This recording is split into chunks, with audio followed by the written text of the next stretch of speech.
Hey guys, good day. It's been a while since I put a video up, but I just came across something that I talked about a while back, about 5 months ago, and it has to do with Daniel 9:25.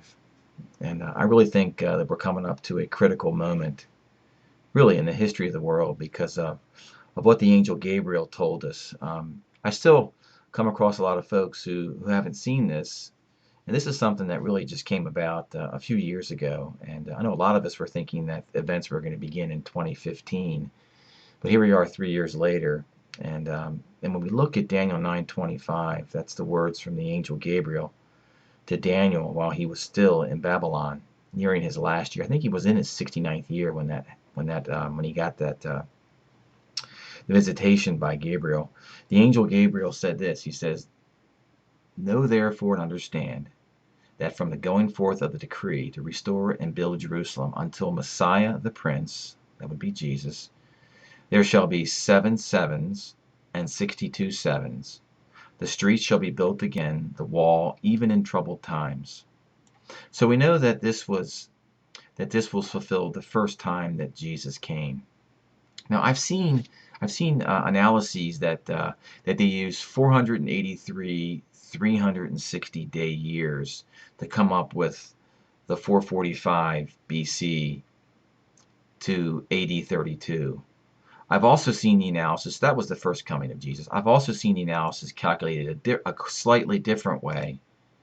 I have it right here, guys, where they use the command from Ezra 7 and use regular years, not 360-day years, and they go from 457 to 27 AD.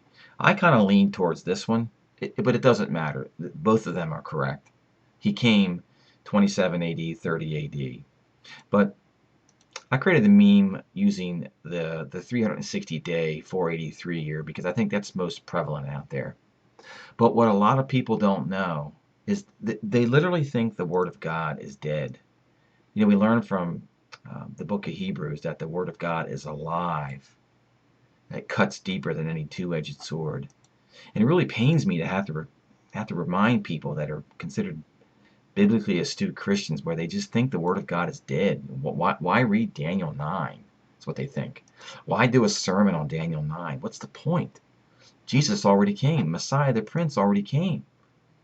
But since the Word of God is alive, there obviously is some sort of dual fulfillment because the walls of Jerusalem have been destroyed twice in the history of the world. And there's been 2 decrees to rebuild those walls.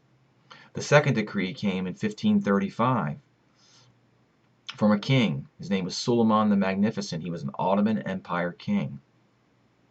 And I'll go into in a minute what happened with him. But he made the decree in 1535, and the walls were rebuilt in about a 7-year period after that. But the decree came in 1535.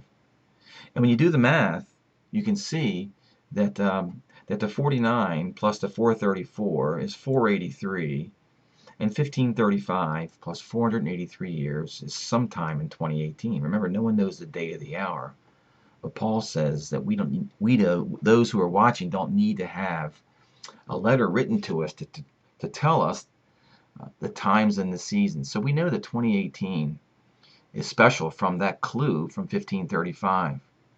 We also know that in 1967, Israel won the Six-Day War. Then a few years later, on April 1st, the Israeli Knesset passed a law that formed a corporation, a company, that sole purpose was to restore and rebuild Jerusalem.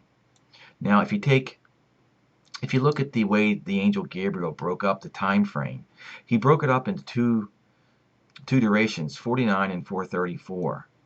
So somehow buried in here are clues.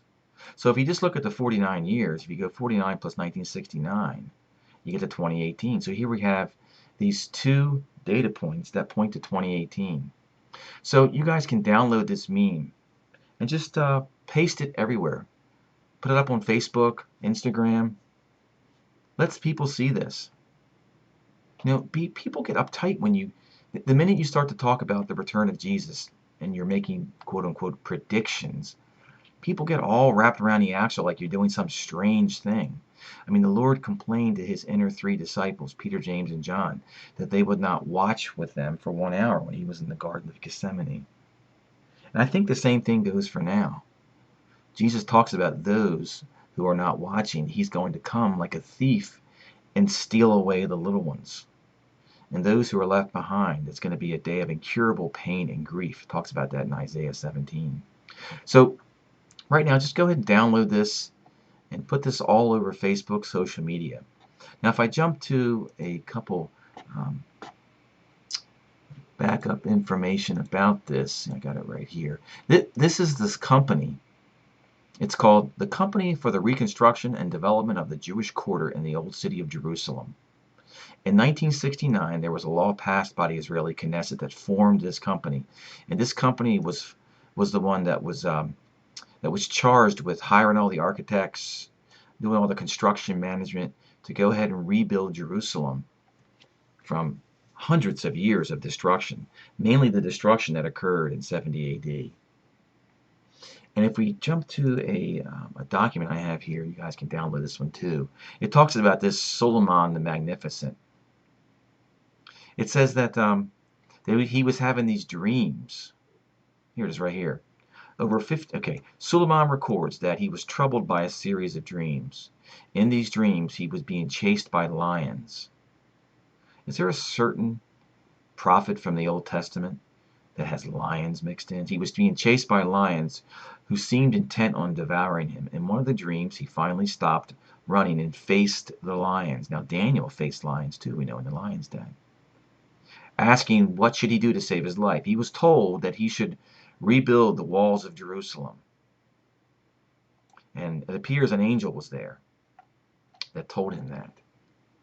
So, just like in times past, the Bible, the Word of God is alive.